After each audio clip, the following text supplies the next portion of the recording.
చెప్పండి ప్రవీణ్ పగడాల గారు. ఏం చెప్పాలి అన్నది కూడా చాలా బాధాకరమనే చెప్పాలి. జరిగినటువంటి సంఘటన చూస్తే ఏం చెప్తారు మీరు? చాలా చాలా బాధాకరం. Unexpected shocking news.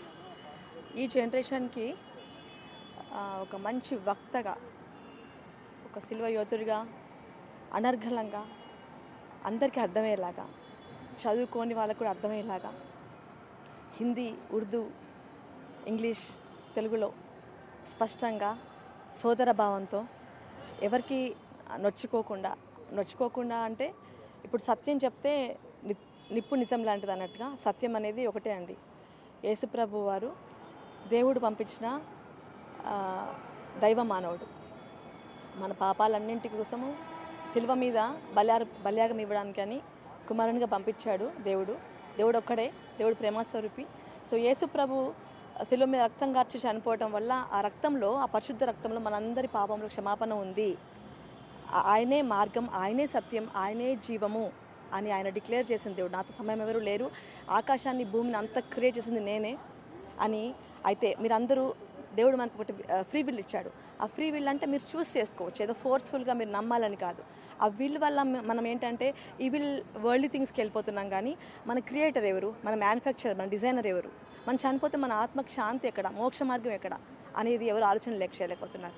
సో ఇదంతా కూడా ఆయన క్రియేట్ చేసుకున్న సృష్టి అంతా కూడా ఆయనకు దూరంగా వెళ్ళిపోతున్నారని ఆయనకి ఇష్టం లేక యేసు ప్రభువుని మనం యాక్చువల్గా బలి ఇస్తూ ఉంటాం కదా, గొర్రెలు, మేకలు, కోళ్ళు. అలాగా ఆ రక్తం ద్వారా పాపక్షమాపణ ఉండదు. అవి జంతువులు, మూగ జంతువులు, వాటికి ఆత్మ ఉండదు.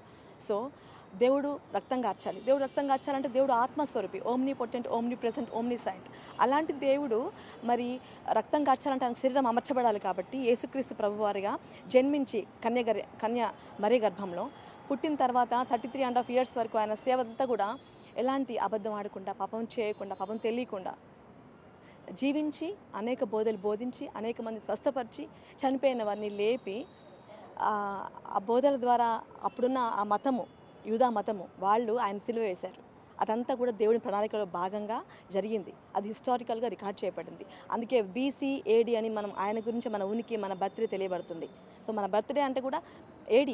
సో అది రిఫరెన్స్ అనమాట. సో ఆ యేసు ప్రభుని ప్రకటించడానికి ఇప్పుడు అందరూ హిందూస్ ఉన్నారు, ముస్లిమ్స్ ఉన్నారు. దేవుని తెలుసుకొని, సత్యం తెలుసుకొని, మన ఆత్మ మోక్షం, మన ఆత్మకి మనమే రెస్పాన్సిబుల్. కాబట్టి సో అలాంటి సత్యాన్ని ఆయన ప్రకటిస్తున్నప్పుడు ఎవరికైనా కోపం అనిపిస్తుంది. కాకపోతే ఆ కోపంలో కూడా మతం అని, మీరని కాకుండా అందరినీ సహోదరంగా ప్రేమించి సాత్వికంతో, ఓపికతో అర్థమయ్యే రీతిగా చెప్పాడు. కానీ ఆయన మనిషిని ద్వేషించలేదు.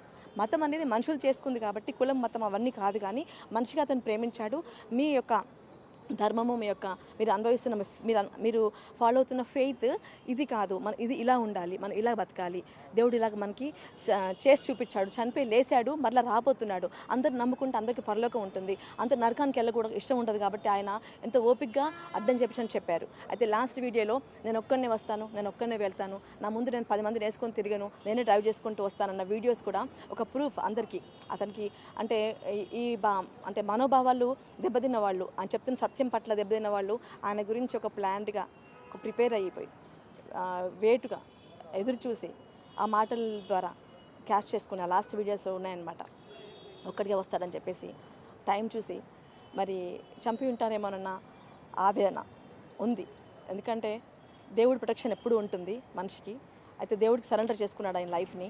దేవుడు కాపాడుతానన్న భయం లేకుండా నిర్భయంగా తను సేవ చేస్తూ వెళ్ళాడు రాత్రిపూట కూడా. అయితే ఇది దేవుడు అనుమతించిన సమయం అనుకుంటున్నాం మేమైతే. కానీ అందరికీ పెద్ద లాస్ అనమాట. ఈ లాస్ ఎవరు తీర్చలేరు. రిప్లేస్మెంట్ లేదండి. ఈ దైవజనుడికి రిప్లేస్మెంట్ లేదు ఈ జనరేషన్కి. అయితే నిజంగా గొప్ప దైవజనుడు. ఎంతో ప్రాక్టికల్ క్రిస్టియన్గా ఆయన బ్రతికి చూపించాడు. బోధించినట్టుగా బతకటము.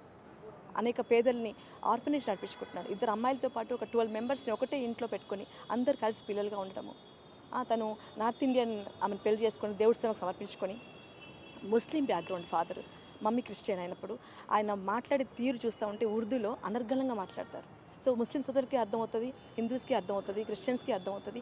అందరికీ సరిపడా దేశం అంతా కూడా అన్ని భాషల్లో మాట్లాడే మంచి దైవజనుని ఈరోజు కోల్పోయాము. దానికి కారణము దేవునికి తెలుసు. న్యాయం జరుగుతుంది, వాళ్ళు సత్యం అనేది బయటకు రావాలి. సత్యము బయటకు వచ్చినా రాకపోయినా సత్యమే గెలుస్తుంది. సత్యమేవ జయతే.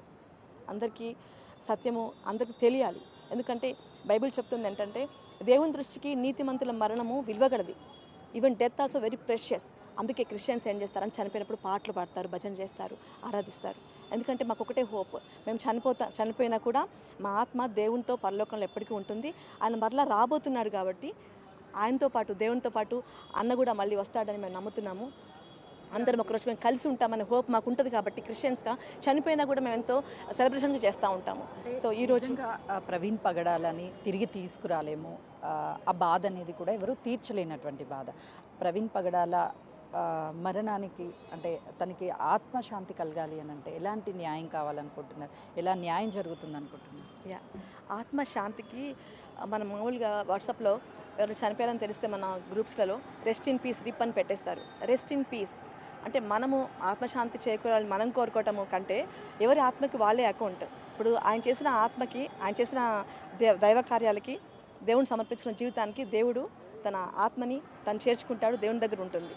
ఆత్మకు శాంతి అనేది ఆయన బతికిన జీవితమే, ఆయన అకౌంటే, ఆయన జీవితమే ఆయన ఆత్మకి పరలోకం దగ్గర చేర్చబడింది. దానికి డౌట్ లేదు, మా అందరికి ఆ హోప్ ఉంది. అయితే న్యాయం అనేది జరగాలి, ఎందుకంటే రేపొద్దున మళ్ళీ రిపీట్ అవ్వకుండా ఉండటానికి. మీరు చాలా వింటున్నారు, నార్త్ ఇండియా నుంచి కూడా యాంటీ కన్వర్షన్ లా కానీ ఒక ఫ్రీ, మనకు సెక్యులర్ ఒకటి కాన్స్టిట్యూషన్ ఉంది, ఫ్రీ విల్ ఉంది మనకి. మనము ఏదైనా మన ఒపీనియన్ని ఫ్రీగా మనం చెప్పొచ్చు. అలాంటిది మీరు మీ ఫెయిత్ని కూడా మీరు డిక్లేర్ చేయొచ్చు. కానీ యాంటీ కన్వర్షన్ లా వల్ల కల్లా నార్త్ ఇండియాలో కానీ అంతటా కూడా చాలామంది చర్చిల పైన, పాస్టర్స్ పైన దాడిని మీరు చూస్తూ ఉన్నారు, వింటూ ఉన్నారు.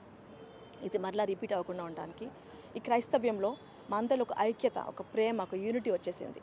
ఇలా జరిగితే ఇంకా అన్యాయం మేము ఓర్చుకోలేము, మేము కూడా పోరాడతాము అనేది. సో అదంతా చూపించడానికి ఒక జనాంగం మేము ఆవేదన పడుతున్నాం దేశం వ్యాప్తంగా. దానివల్ల నెక్స్ట్ గవర్నమెంట్కి కానీ, లాకి కానీ, తీర్పు తీర్చడంలో కానీ, శిక్షించడంలో కానీ ఒక మేల్కొల్పు రావాలి. ఈయన యొక్క మరణము వృధాగా పోదు, ఆయన మరణం వృధాగా పోకూడదు, న్యాయం జరగాలి, శిక్ష విధించబడాలి. ప్రవీణ్ పగడాల మృతి మీద అనేక అనుమానాలు ఉన్నాయి. సో న్యాయం చేయాలి, ఖచ్చితంగా కూడా ఇప్పుడు ఇచ్చేటువంటి తీర్పు కీలకంగా మారుతుంది అని చెప్తున్నారు ఎంతోమంది.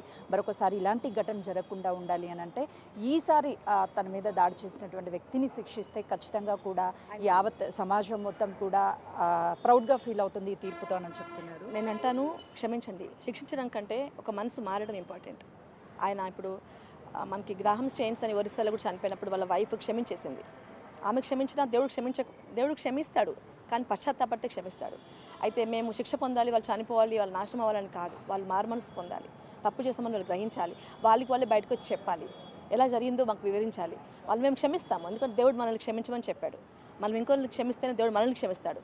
కాబట్టి వాళ్ళని శిక్షించాలని కఠినంగా అలా మేము కోరుకోవట్లేదు, కానీ సత్యము వాళ్ళు బయటకి వాళ్ళే తీసుకొచ్చి వాళ్ళు మారుమనసు పొందాలని.